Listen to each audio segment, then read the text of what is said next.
Good morning, students. Good morning, ma'am. Today we had already seen about the normal function of heart. Now today we are going to discuss about the diseases. Okay. So the first disease which we have to discuss here, that is the ischemic heart disease. Have you heard about this ischemic heart disease? This ischemic heart disease, it is also called as coronary heart disease. Coronary artery, I had already told you, coronary artery is the artery of heart. तो जब इससे related, ये coronary artery से related अगर कोई disease होता है तो that is called as ischaemic heart disease और द कोरोनरी आर्टरी डिसीज. ठीक है, तो what is it? Actually it is the condition which will affect the blood supply of blood to the muscles of heart. मैंने पहले भी आप लोगों को बताया था कि हार्ट की जो मसल्स है उसको ब्लड सप्लाई कौन करता है, तो कोरोनरी आर्टरी, जो कि कहाँ से अराइज होती है, तो आर्च ऑफ एओर्टा से अराइज होती है. तो ये जो कोरोनरी आर्टरीज होती है, these coronary arteries, they are they have two branches, right coronary artery and the left coronary artery, and this left and right coronary artery, they will supply oxygen, nutrients to the heart muscles. ठीक है, तो यहाँ पर जो है blood vessels अगर narrow हो जाती है या फिर ब्लॉक हो जाती है, तो कई बार ऐसा होता है. ऐसा क्यों होगा, क्यों नैरोइंग हो जाएगा? नैरोइंग इसलिए हो जाएगा क्योंकि यहाँ पर जो है तो जो कोलेस्टेरॉल है उसका डिपोजिशन होगा. उसके डिपोजिशन की वजह से उसका जो ल्यूमेन है तो वो क्या हो जाएगा, छोटा हो जाएगा. या फिर कई बार ऐसा भी होगा कि यहाँ पर डिपोजिशन जो है कोलेस्टेरॉल का वो इतना ज्यादा हो जाएगा कि वो टोटली जो पर्टिकुलर रीजन है तो वो ब्लॉक हो जाएगा. अब इस वजह से जो है the blood supply to the heart will restrict. Blood supply क्या हो जाएगा, रेस्ट्रिक्ट हो जाएगा. ब्लड सप्लाई रेस्ट्रिक्ट हो गया तो definitely oxygen, nutrients which are required for the heart muscles to work, that will restrict, वो रेस्ट्रिक्ट हो जाएंगे. तो इसकी वजह से क्या होगा, इसके वजह से जो है तो सडनली यहाँ पर जो है तो डेथ हो सकती है. अब एक्चुअली जो डेथ है तो किसकी डेथ, पूरे यानी एज ए पर्सन की नहीं, तो वहाँ की जो टिश्यूज है, हार्ट के जो टिश्यूज है उसकी डेथ हो सकती है वो पर्टिकुलर रीजन में, और जिसकी वजह से हमको हार्ट अटैक. तो यहाँ जो हार्ट हमें ऑक्सीजन जो है, ऑक्सीजनेटेड ब्लड सप्लाई करता है ईच एंड एवरी ऑर्गन को. तो उसमें क्या हो गया, अगर उसी में डिफेक्ट हो गया तो definitely the oxygen and the nutrients they will not provided to the other organs. जो अदर ऑर्गन्स है जैसे कि ब्रेन है, लीवर है, किडनी है, जो कि वाइटल ऑर्गन्स है, तो इनको ब्लड सप्लाई नहीं मिलेगा, इनको ऑक्सीजन नहीं मिलेगा, और जिसके वजह से वहां पे जो टिश्यूज है वो ऑर्गन के टिश्यूज जो है they will also get fail, वो जो है तो फेल होते जाएंगे, डेड होते जाएंगे. और इसीलिए मोस्ट प्रोबेबली जो है तो कोरोनरी हार्ट डिसीज या इस्चेमिक हार्ट डिसीज, ये जो है तो इससे डेथ होती है. तो व्हाट आर द कॉजेस, इसकी कॉजेस क्या होते हैं? तो मेजर रिस्क फैक्टर जो होता है वो है स्मोकिंग. उसके बाद में diabetes mellitus, it is one of the important cause. And the cholesterol level अगर बहुत ज्यादा हमारे बॉडी में इंक्रीज होती है तो that may leads to ischemic heart disease. तो जिनके बॉडी में, टेंडेंसी है हाइपर कोलेस्टेरोमिया की, यानी जो कोलेस्टेरॉल लेवल है तो वो हाई होती है, तो उनमें ये डिसीज होने के चांसेस ज्यादा रहेंगे। हाइपरटेंशन ये भी एक रिस्क फैक्टर होता है। कई बार जो है तो hereditary factors is also responsible for it, and one more factor that is the stress. अगर हम बहुत ज्यादा स्ट्रेस लेते हैं किसी चीज का, तो definitely it will leads to this ischemic heart disease.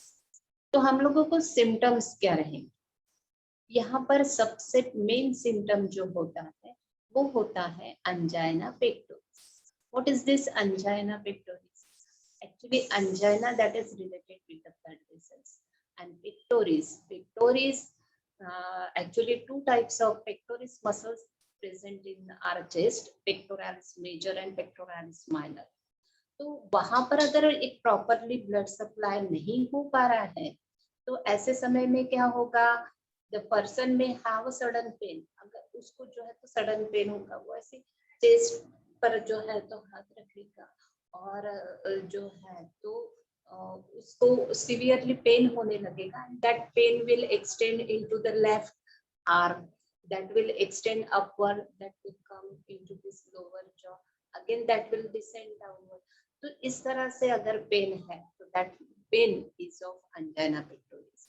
और angina pectoris का अगर ऐसा पेन हो रहा है एंड जिसमें सबसाइड, ये सबसाइड हो सकता है, वो we will take a rest।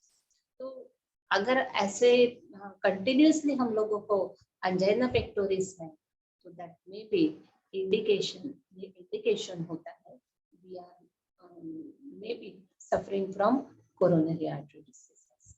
ठीक है, तो यहाँ पर इसके अलावा जो है एक्यूट पेन तो रहेगा ही, चेस्ट पेन रहेगा ही, इसके अलावा जो है तो एक्यूट कोरोनरी सिंड्रोम्स जो है तो वो दिखेंगे।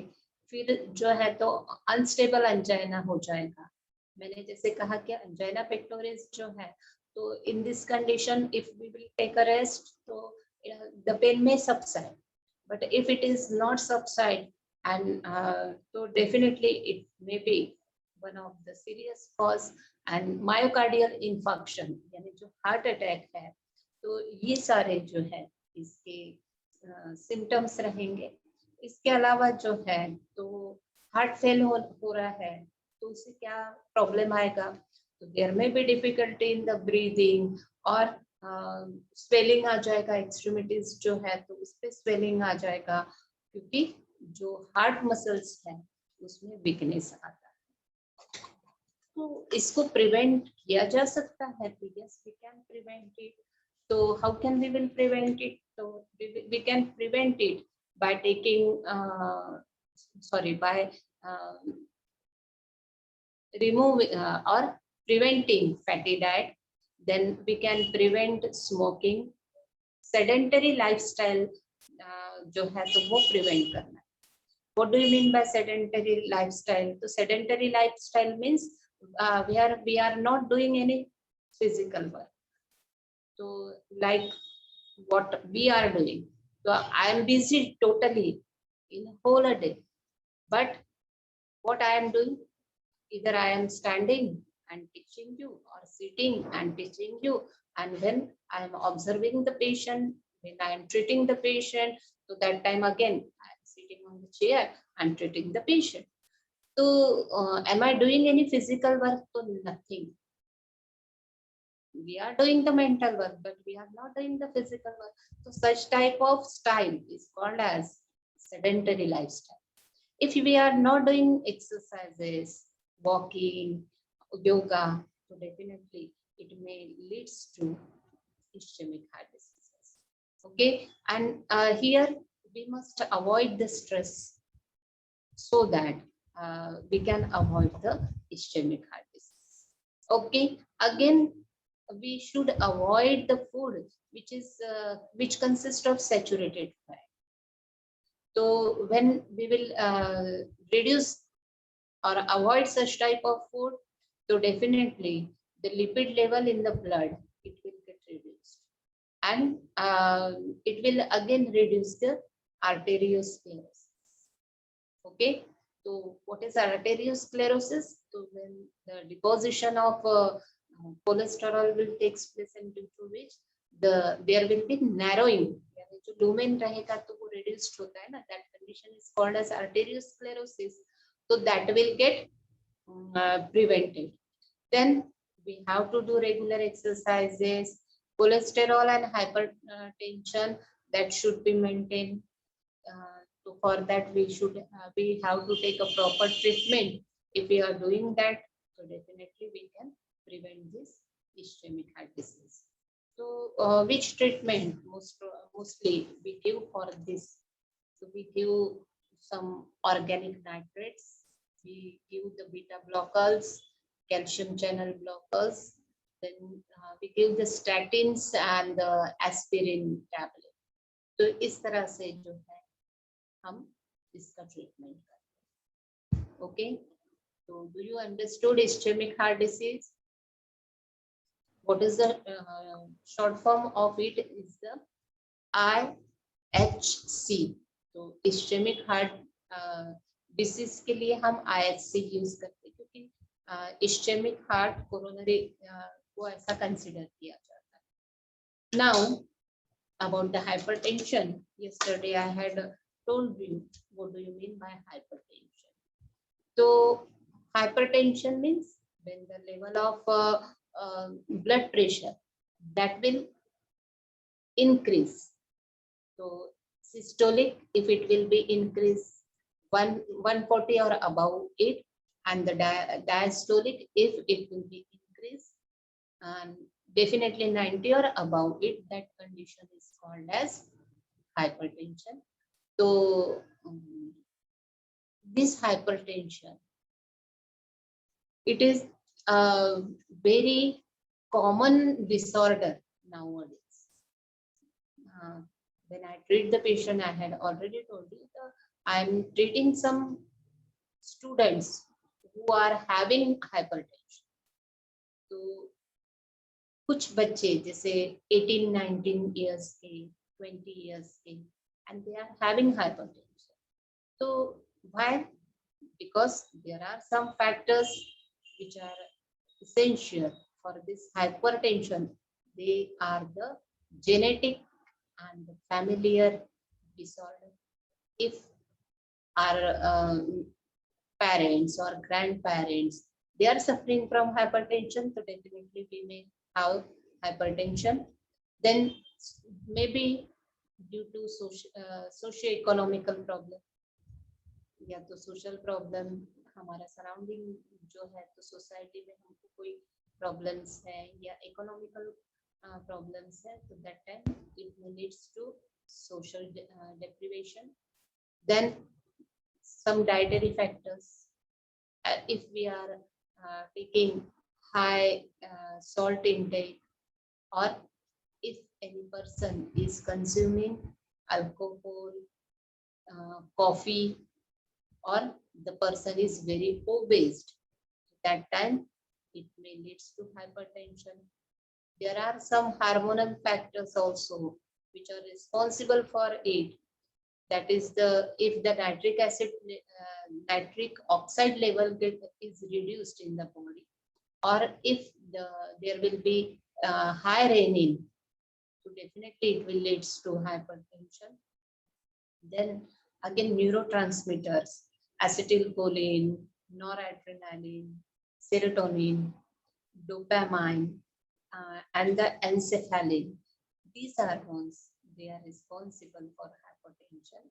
Then smoking, loss of exercise, and the anxiety, this factor also responsible for the hypertension.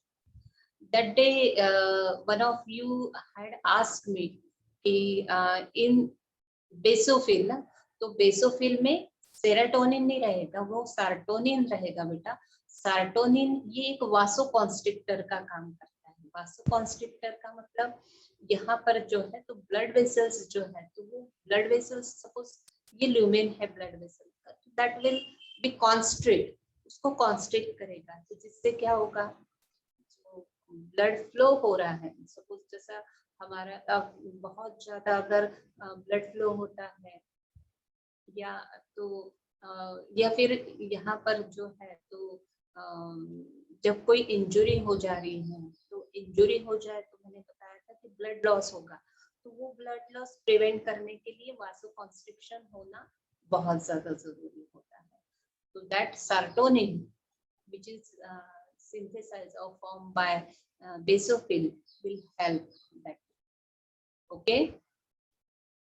Okay. And serotonin, it is the hormone which is secreted by the pineal gland, which is one of the endocrine gland present in the brain. Then what will be the causes of hypertension? So the causes of hypertension is renal diseases or coarctation of aorta may be there. यहाँ पर जो है तो aorta में problem आ सकता है. यहाँ पर रिनल डिसीजेस जो है तो रिनल डिसीजेस हो सकते हैं, ग्लोमेरुलोनेफ्राइटिस हो गया, पॉलीसिस्टिक किडनी डिसीज हो गया, या फिर यहाँ जो है तो Cushing syndrome that we will study when we will study about the endocrine gland. तो उस समय में हम उसको पढ़ेंगे. तो कुशिंग सिंड्रोम है, हाइपर पैराथायराइडिज्म है, या फिर एक्रोमेगाली है, और हाइपोथायराइडिज्म है. तो इसमें यहाँ पर जो है तो हम लोगों को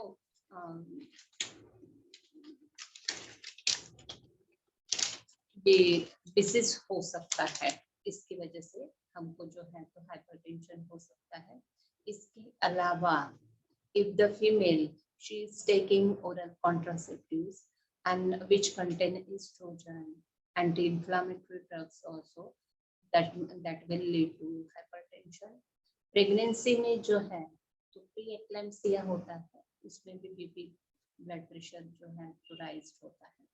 तो फिर ऐसे समय में हमारे सिम्टम्स क्या रहेंगे? How can we will identify whether we are suffering from this hypertension और नॉट? तो सिम्टम्स पे भी we may have headache, paroxysmal headache, palpitations रहेगा. Palpitation I had already told you कि heartbeats we are not feeling heartbeats, but when we will feel it, that is called as palpitation. So palpitation may be there, headache will be there, severe headache will be there. Then we may have recurrent backache, or we may have a sweating or urinary tract infection also. So how can we will investigate? So for that we will do the urine analysis first. So in urine analysis, protein, glucose, and is there RBCs present? So that we will detect. Then we will do plasma urea or plasma and the plasma creatinine. Then we can do chest radiograph, ECG, and the plasma cholesterol, plasma electrolyte. These are some investigations which we do for the hypertension. So which treatment we will give? So here we will give antihypertensive drugs. So many antihypertensive drugs are there which will control this hypertension. Then which diet should be preferred to the hypertensive patient? So firstly, low sodium diet. नमक जो है वो कम होना चाहिए. तो for that most probably we use rock salt. Rock salt का use करते हैं आजकल. सेंधा नमक जिसे कहा जाता है. We are using सेंधा नमक, और तो it contains less amount of sodium. So definitely we can control our blood pressure. And we will, if the person is taking alcohol, so alcohol consumptions may be reduced. Obese, if the person is obese, so obesity should get reduced. Then regular exercise is important, and if the person is smoking, so that smoking should be stopped. So these are some important aspects by which we can prevent this hypertension. Okay, then is there any complications regarding this hypertension? Yes, hypertension जो है तो ये एक ऐसा symptom है, एक ऐसा disorder है कि जिससे हमें ये इंडिकेट करता है तो स्ट्रोक हो सकता है, जिससे जो है तो हमारे ब्रेन में जैसा हेमोरेज होता है, ब्रेन हेमरेज जो होता है, तो hemorrhage that means internal bleeding, उसको हेमरेज कहा जाता है। तो सेरिब्रल हेमरेज में ऑकर या सेरिब्रम में इन्फेक्शन हो सकता है, यानी ब्लड सप्लाई नहीं हो पाएगा। देन कैरोटिड एथेरोमा होता है। कैरोटिड जो है तो कैरोटिड ये आर्टरी है ब्रेन की, तो वहां पर जो है तो एथेरोमा यानी वहां पर पैचेस बन जाएंगे इसके ब्लड के। सेरिब्रल इस्चेमिया अटैक हो सकता है। उसके बाद में जो है इंसेफेलोपैथी होता है, हाइपरटेंसिव इंसेफेलोपैथी एक ब्रेन से रिलेटेड डिसऑर्डर है। आफ्टर दैट जो है तो हमारे स्पीच और विजन में डिस्टरबेंसेस आते हैं, या हमारे बॉडी में डिसओरिएंटेशन हो जाएगा, या फिर जो है तो हमें फिट्स आएगी, लॉस ऑफ कॉन्शियसनेस में भी देयर, देन पेपिलोडिमा हो जाएगा, या फिर यहाँ पर जो है तो हमारा जो हार्ट का जो है वहां पर हाइपरट्रोफी आ जाएगी, या फिर लेफ्ट वेंट्रिकल फेल भी हो सकता है, या प्रोटीनूरिया या रीनल फेलियर होता है, यानी हमारी किडनी जो है तो वो फेल होती है, या प्रोटीन जो है इसकी लेवल बहुत ज्यादा यूरिन में बढ़ जाती है। तो इस तरह से कॉम्प्लिकेशंस जो है हमको इसमें आ सकते। एक्सक्यूज मी मैम, आपका साउंड कम आ रहा है। बेटा मेरा इसमें का तो साउंड पूरा है, फुल है, पूरा फुल है बेटा। और आज मैंने तो क्लोज रखा हुआ है क्योंकि आज मुझे बोर्ड पे पढ़ाना नहीं था, तो मैंने बहुत क्लोज रखा हुआ है। Still my voice is not audible? Yes? Yes, ma'am. Audible or not? Audible ma'am. यहाँ पर जो है I had told you about the cardiac cycle, है ना? तो cardiac cycle जो है, do you understood about the cardiac cycle? कि cardiac cycle में सबसे पहले क्या होता है? तो सबसे पहले जो है तो डायस्टोल होता है।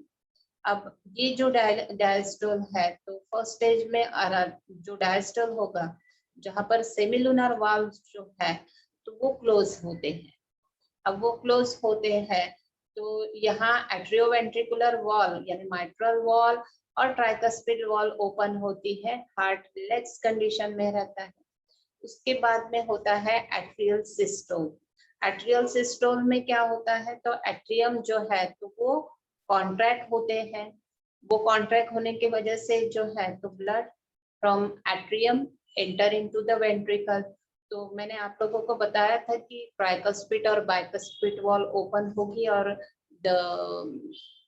this blood will enter into the right and the left ventricle. Then third stage में जो है तो यहाँ पर कॉन्ट्रैक्शन होता है, जो सेमिलुन मैंने बताया था ऐसे नोड जो होता है तो ऐसे नोड से कॉन्ट्रैक्शन इम्पल्स एवी नोड में आते हैं और वहां से वो बंडल ऑफ हिस के तरफ जाते हैं, तो जिसकी वजह से जो है साइमल्टेनियसली क्या होगा तो both the ventricles will contract. As both the ventricles will contract, तो जो सेमिलुनर वाल है pulmonary aorta और systemic aorta की that will open and the blood will enter there, ठीक है, and then again it will become relaxed, तो वो वापस से relaxed हो जाएगा। तो इस तरह से ये जो प्रोसेस होती है तो it take near about 0.8 second to complete this total process and that is called as one cardiac cycle. तो कल का आपको कल मैंने बताया था कल परसों में तो आपको वो हार्ट पार्ट जो है अब हमारा कंप्लीट हो चुका है। Do you understood? Do you have any queries regarding this? Yes. Do you have any difficulty regarding heart? Anybody? Ma'am हाँ बोलो बेटा. मैम बंडल ऑफ हिस और जो उसके नीचे परकिंजे फाइबर्स होते हैं उनका क्या फंक्शन होता है? वो जो ऐसे नोड होता है, जो पेसमेकर होता है ना, वो पेसमेकर ने क्या किया था, उसने कॉन्ट्रैक्शन इम्पल्स जो है तो वो प्रोड्यूस किया, बराबर. अब ये जो प्रोड्यूस किए हुए कॉन्ट्रैक्शन इम्पल्स है, तो वो इतने सीवियर फॉर्म का होता है कि वो डायरेक्टली यानी लेफ्ट एट्रियम में भी जाता है और दोनों के दोनों जो एट्रियम है तो वो कॉन्ट्रैक्ट होते हैं. अब ये जो इम्पल्स है तो फिर ये इम्पल्स एवी नोड लेता है और एवी नोड से वो जाते हैं bundle of His and Purkinje fibre. तो ये बंडल ऑफ हीस और परकिंज फाइबर ये वेंट्रिकल्स में प्रेजेंट है. तो वो जो इम्पल्स आया हुआ है इलेक्ट्रिकल इम्पल्स होता है तो वो इलेक्ट्रिकल इम्पल्स जो है तो वो स्प्रेड हो गया तो वेंट्रिकल्स फिर कॉन्ट्रैक्ट होंगे. इसके कॉन्ट्रैक्शन इम्पल्स बोलते हैं उसको. समझ में आया? Yes ma'am. ठीक है. अब यहाँ पर देखो, अगर ऐसे नोड वर्क नहीं करेगा तो हार्ट बीटिंग की प्रोसेस ही नहीं होगी. एम आई राइट और नॉट? है ना? जब यस मैम. हाँ, कॉन्ट्रैक्शन इम्पल्स अगर फॉर्म ही नहीं होगा तो ऑरिकल्स कॉन्ट्रैक्ट नहीं होंगे. ऑरिकल्स अगर कॉन्ट्रैक्ट नहीं होंगे तो ब्लड वेंट्रिकल में नहीं जाएगा और ब्लड अगर वेंट्रिकल्स तो वो लंग्स में और बॉडी पे नहीं जा पाएगा. तो जिसकी वजह से अगर ऐसे नोड, देखो ऐसे नोड मालूम क्या 3 मिलीमीटर बोले तो देखो हम दिखा भी नहीं सकते. 3 मिलीमीटर की मसल पैच होती है but that is very important. बहुत इंपॉर्टेंट रहता है, उसका वर्किंग बहुत इंपॉर्टेंट है. अगर नहीं हो पा रहा है तो हम आजकल जो है तो एक छोटी सी बैटरी लगाते हैं, निकेल और कोबाल्ट उसमें प्रेजेंट होता है और जिससे क्या होगा वो ऐसे नोड जो है तो स्टिमुलेट होती है. इलेक्ट्रिक इम्पल्स जो है तो जिसको पेसमेकर इम्प्लांटेशन सुना होगा अगर आप लोगों ने, तो पेसमेकर लगाया है बोलते हैं ना, तो वो पेसमेकर यानी ऐसे जो है तो एक बैटरी लगाई जाती है और जिसमें जो है तो वो इलेक्ट्रिक इम्पल्स प्रोड्यूस कर सके, कॉन्ट्रैक्शन इम्पल्स, ताकि वहां से जो है तो हार्ट बीटिंग की प्रोसेस स्टार्ट हो, एट्रियल कॉन्ट्रैक्शन हो, बाद में वेंट्रिकल कॉन्ट्रैक्शन हो and the person can survive, person survive हो सके. Okay, anybody have any queries again? अगर मुझे कोई क्वेश्चन पूछता है तो I like that students. Yes, do you have any difficulty? Ma'am बोलो. मैम जो ईसीजी जो टॉपिक है वो यहाँ पे इंक्लूड नहीं है? क्या बेटा? ईसीजी टॉपिक नहीं, ईसीजी नहीं आपके इसमें नहीं. तो ईसीजी एक्चुअली जो है तो हम लोग जैसे whether heart is functioning properly और नॉट, तो फॉर दैट यहाँ पर हमारे बॉडी में सिर्फ 2 ही ऑर्गन्स ऐसे हैं कि जो इलेक्ट्रिसिटी जो है कैरी कर सकते हैं, तो वो है ब्रेन. ब्रेन का ईईजी होता है, इलेक्ट्रोइंसेफेलोग्राफी होता है और हार्ट का ईसीजी होता है, दैट इज इलेक्ट्रोकार्डियोग्राफी. ठीक है, तो कैन आई प्रोसीड फर्दर? अब यहाँ पर जो है तो देखो अब हमको क्या पढ़ना है, तो रेस्पिरेटरी और डाइजेस्टिव सिस्टम पढ़ना है. तो आज हमारे पास में अभी 15 मिनट्स जो है तो उसके लिए हम क्या करेंगे, पहले मैं कुछ डिसीजेस बता देती हूँ आप लोगों को. रेस्पिरेटरी डिसीज, रेस्पिरेटरी जो उसके तो कॉमन विच वी सीन. अभी तो देखो कि we are in a corona period and corona period में सबसे ज्यादा जो पेशेंट एक्सपायर्ड हो रहे हैं, तो वो कौन सा डिसीज है बताओ? Can you tell me which is related with the respiratory system? That is the pneumonia, है ना? What is pneumonia? Let's see. Pneumonia actually ये जो है क्योंकि lung infection, this lung infection जिससे the person will become very sick and most of the persons they die due to this pneumonia. तो यहाँ पर जो है we may have a cough, we may have a fever and breathing problem in this pneumonia. So pneumonia, it can be treatable and it can be treated at home, but we should know the severity of it. इसकी severity जो है, तो अगर हमको पता है तो definitely we can treat this pneumonia at home also. ठीक है. अब यहाँ पर जो है, तो why we may suffer from pneumonia? So there are some bacteria and viruses which may cause pneumonia. यहाँ पर अगर पर्सन कंटिन्यूसली सफर होता है कोल्ड से, फ्लू से, तो एडिनोवायरस, कोरोना वायरस के बहुत सारे स्ट्रेन होते हैं. तो adenovirus, corona virus, rhino virus, ये सारे जो वायरसेस होते हैं जो हमेशा हमको सर्दी के लिए ये रहते हैं. इन्फ्लुएंजा वायरस भी है. तो if the person is continuously suffering from such type of cold and flu, then it may affect our lungs. और दूसरा कि यहाँ पर जो है तो गोनोकोकाई नाम का जो बैक्टीरिया है, नॉट गोनोकोकाई, निमोकोकाई जो है, तो स्ट्रेप्टोकोकाई निमोनी या फिर निमोकोकाई कहा जाता है उसे. तो that bacteria that will if that will enter into our lung, so definitely that leads to pneumonia. इसके अलावा जो है, तो if we are continuously suffering from asthma, if we are having chronic asthma और heart disease या cancer है या diabetes है, तो that time, और एड्स है, तो that time we may get suffer from pneumonia. हमको pneumonia हो सकता है.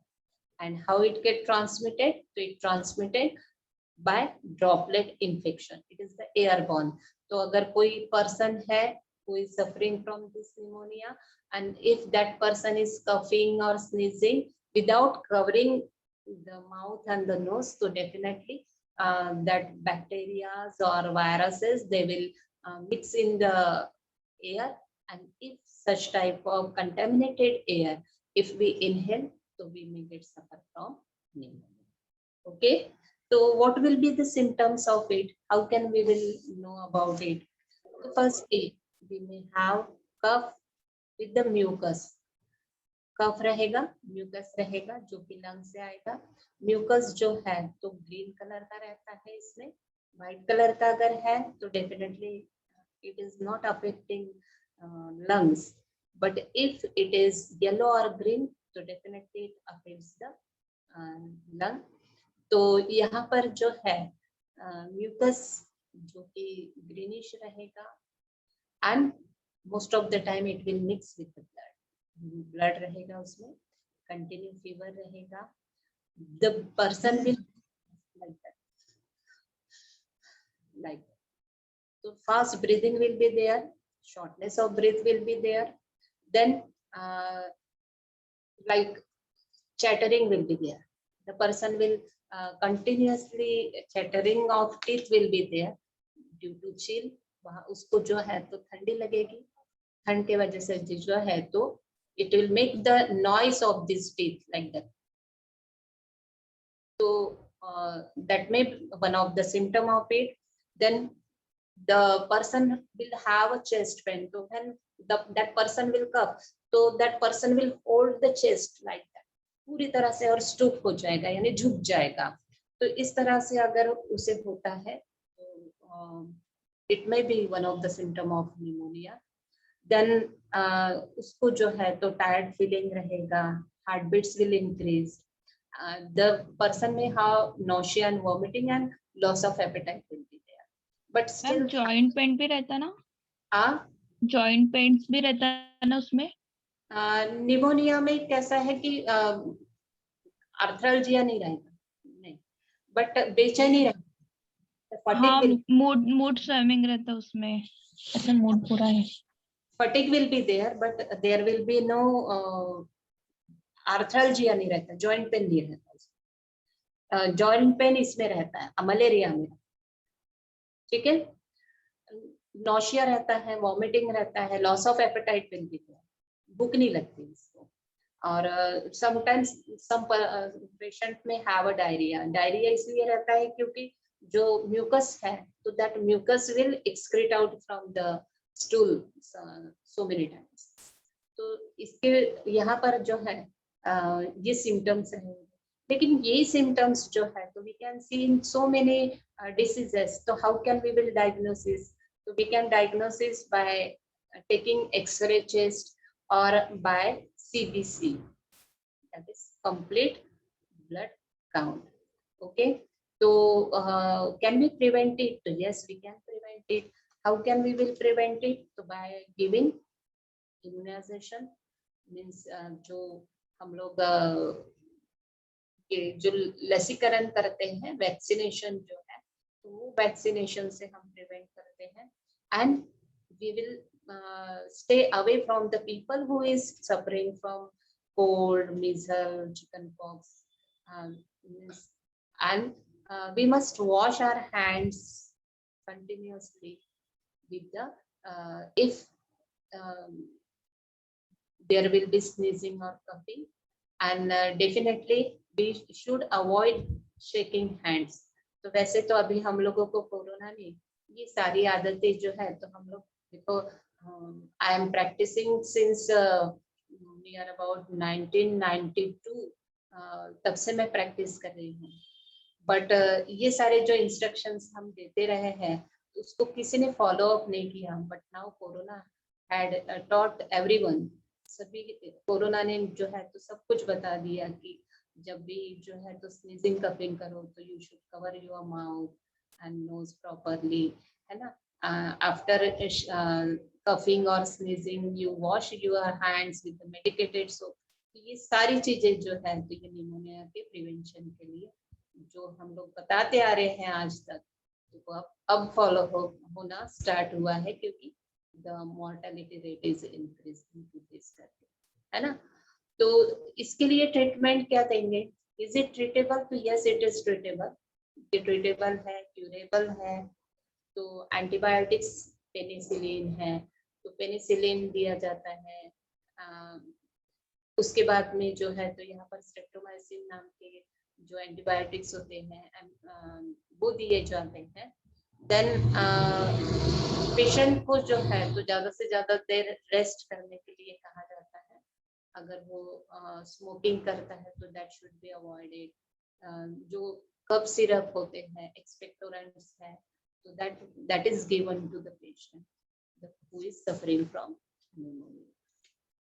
Do you understood? Do you understood? Yes, ma'am. Yes, ma'am. एक और disease, as I am homeopath, मैं होम्योपैथ हूँ, तो मेरे पास में एलर्जी के ज्यादातर पेशेंट्स आते हैं। यहाँ पर जो है तो एलर्जी मीन्स किस वे से एलर्जी होती है, तो उनका एलर्जी जो होती है कि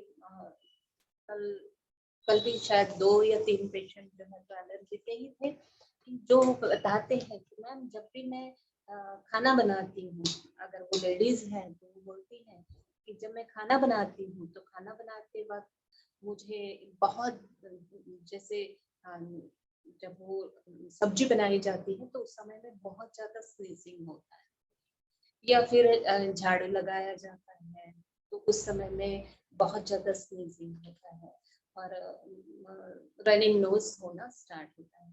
तो this is one of the symptom of allergy. तो यहाँ पर एलर्जी जो है तो एलर्जिक राइनाइटिस कहा जाता है इसको। एलर्जी तो ऐसे जैसे बैगन खा लो तो हमारे बॉडी पे अगर रैश आ रही है तो दैट इज ऑल्सो एलर्जी। लेकिन यहाँ पर जो है तो if it is related with the respiratory tract तो that will be the allergic rhinitis. ये जो एलर्जिक राइनाइटिस है तो भाई सच टाइप ऑफ थिंग है। अब हम लोग जो है तो जब खाना बना रहे हैं तो that time we are not getting any problem, लेकिन कुछ लोगों को जो है तो बस वो स्मेलिंग से जो है तुरंत स्नीजिंग चालू हो जाएगा, तो that is the allergic rhinitis. And why this is occurring because of the hyper sensitivity. कुछ लोग जो होते हैं वो पर्टिकुलर थिंग्स को बहुत ज्यादा सेंसिटिव होते हैं। अब वो सेंसिटिविटी इतनी ज्यादा रहती है वो टॉलरेट नहीं कर पाते और जिसकी वजह से उनको इस तरह से तकलीफ होती है।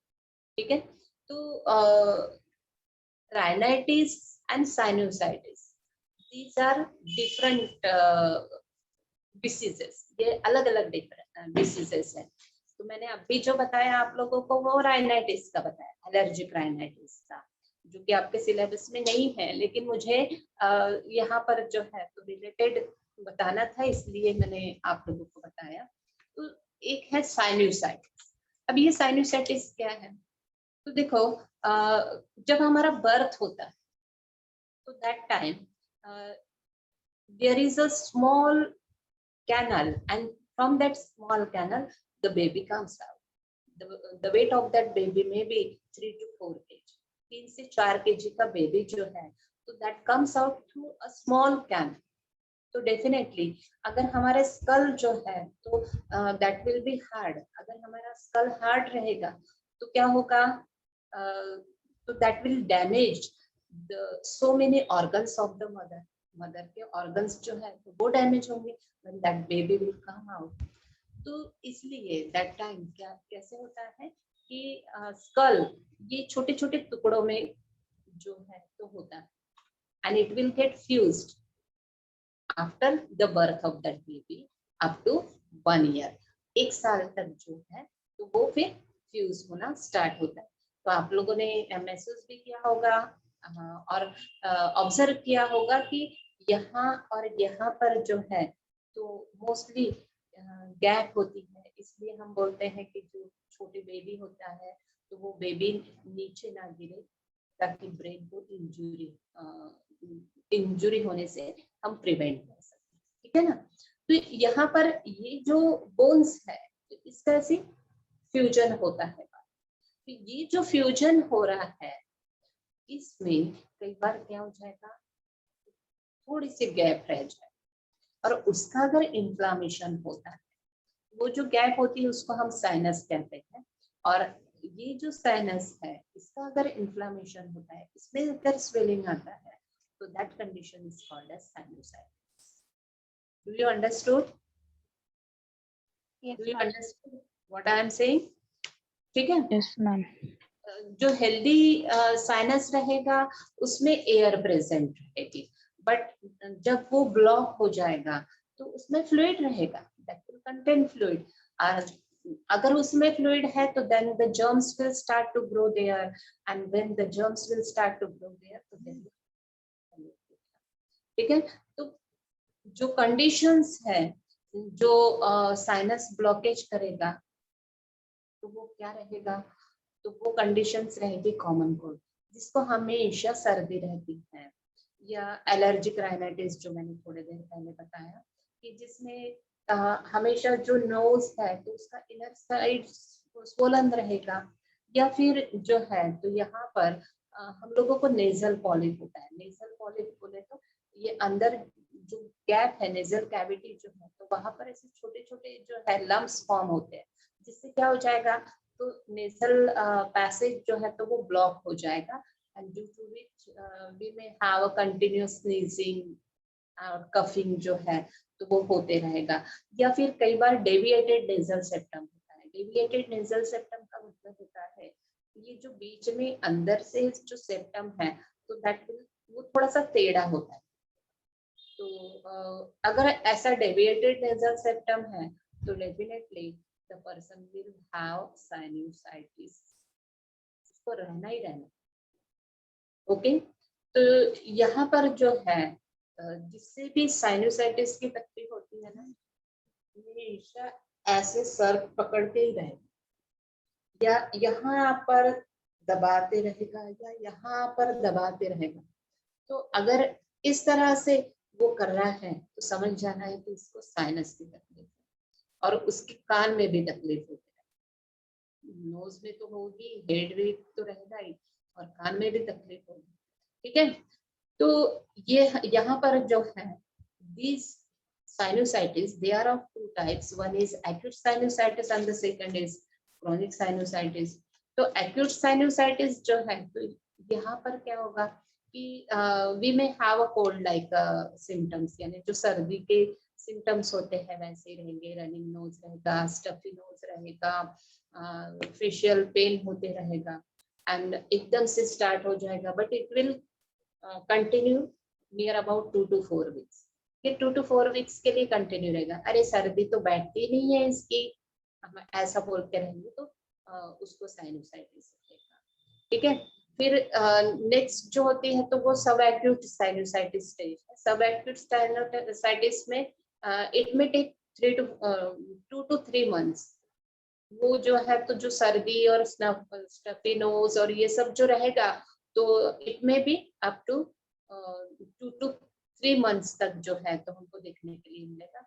और क्रोनिक जो रहेगा तो क्रोनिक के इसमें जो है तो इट में भी longer than that.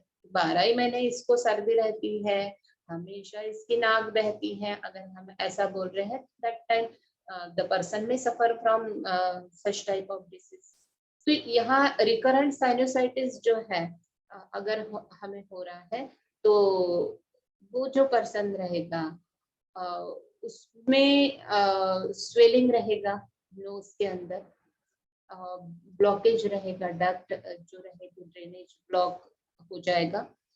Then structural जो है तो डिफरेंसेस हमको डक्ट्स में देखने को मिलेगा, नेजल पॉलिप हमको देखने के लिए मिलेगा।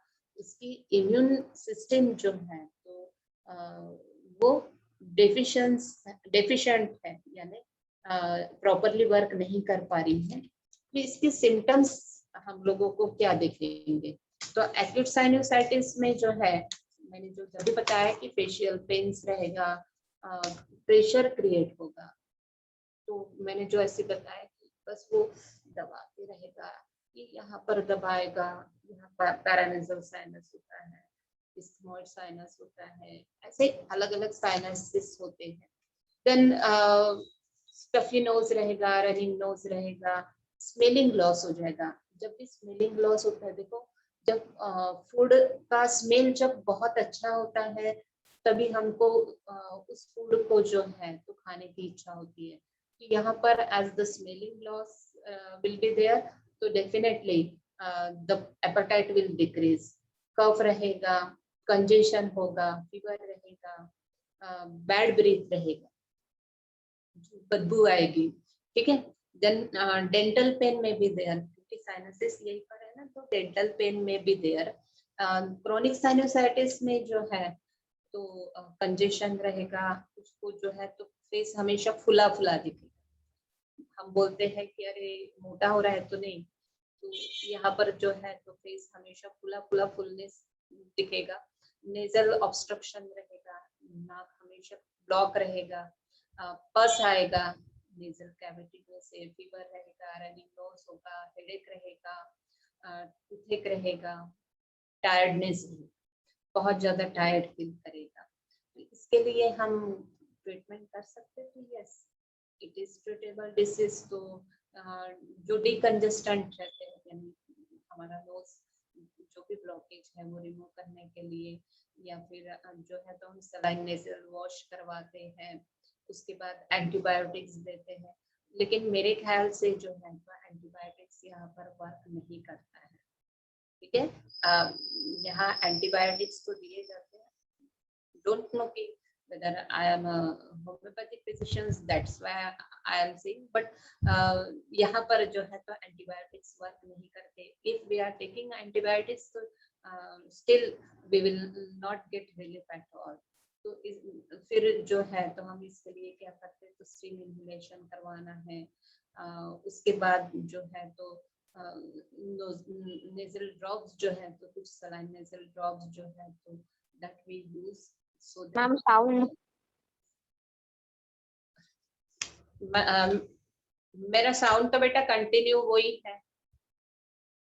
Do you understood? Do you understood about the sinusitis and the pneumonia? Yes, ma'am. Yes. Okay. So the remaining diseases we will see tomorrow, and then I will start the respiratory and the digestive process. Okay.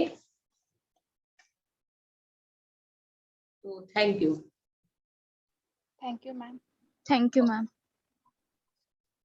Do you understood or not? Yes, ma'am. Yes, के- ma'am. बेटा कैसा रहेगा कि notes में अलग दिया रहेगा, मेरा टीचिंग अलग तरीके से होगा, क्योंकि कैसा हम लोग जैसे कि वैसे तो नहीं पढ़ा सकते, और एज इट इज जो है तो नहीं रहेगा. तो if I am sending you notes and is there any variations in that, so you can ask whatever queries you have. Okay. Okay. Yes, ma'am. Ma'am. Yes, ma'am. Yes. Ma'am अगर हमें book refer करनी है तो क्या ये सारे topics जो है वो हमें एक बुक में मिल जाएंगे क्या? नहीं बेटा, not possible. It's not possible at all. Because human या फिर आप जो है तो ह्यूमन चौधरी का ह्यूमन फिजियोलॉजी का बुक आता है, तो वो आप देख सकते हो. लेकिन यहाँ पर ना बहुत ज्यादा कॉम्बिनेशन हो चुका है. मेडिसिन पार्ट हम लोगों को जैसा एक ये था क्लिनिकल मेडिसिन करके हम लोगों को बुक था, तो उसमें से कुछ टॉपिक्स है, तो वो है.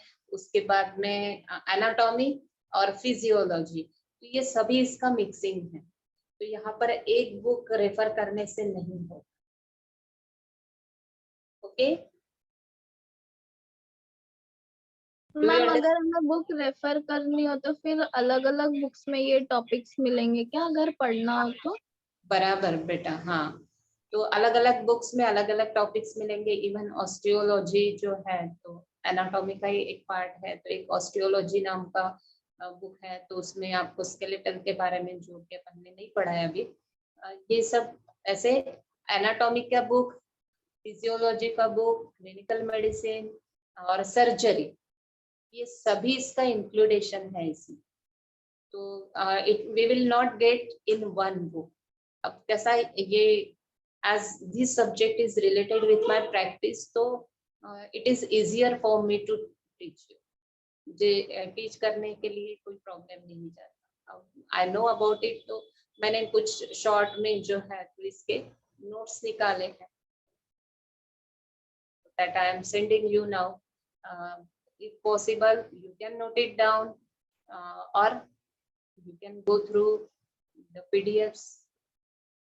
मैम अगर बुक रहता है अगर रेफर कर ले तो ज्यादा बेटर होता है, क्योंकि फोन में हम लोग कितने देर तक देखेंगे, वो आंखें भी दर्द देने लगती है. Exactly, I know about it, but these all notes they are not given, or all topics you will not get in one particular book.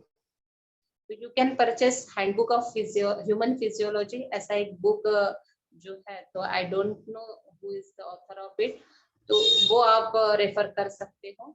लेकिन देखना उसमें भी आपको पूरे नहीं मिलेंगे. ठीक है. Yes, ma'am. या फिर एक काम कर सकते हैं कि I am going to try to give you computerize notes, तो you can take out print out of that and make a file and then go through it. Okay. Okay ma'am. Yes, ma'am. So I am trying to make, but it will take a time. That's why कि at least तब तक तो पढ़ सको आप लोग, तो मैं क्लिक करके भेजू. Yes, ma'am. भेज दीजिए. ओके. थैंक यू बेटा. Thank you, ma'am. Thank you ma'am. Good day, ma'am. Same to you बेटा.